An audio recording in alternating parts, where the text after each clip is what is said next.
Assalamu alaikum and welcome to Solutions Nerds. In this video, I am going to show you how you can fix if the tab is not working in your IntelliJ Community Edition and also Ultimate Editions. Without wasting any time, let's get started. First of all, open your IntelliJ, then go to menu at left top corner. You will see this 4-bar icon. Click on this. Then in here you need to go to settings. Click on settings. Now in settings, go to editor first.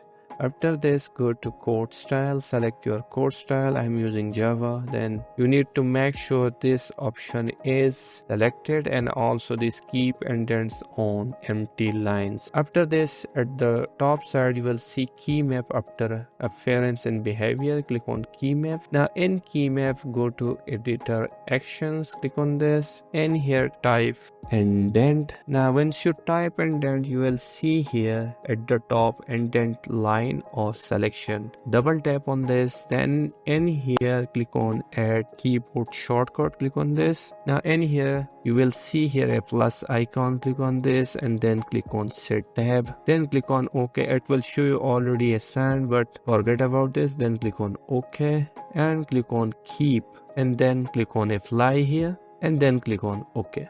After this, whenever you type tab on this, your tab will be working. I was searching for this solution for a long time and I got this. Hope you liked the video. Don't forget to subscribe. If you have any question, comment down below, and thanks for watching.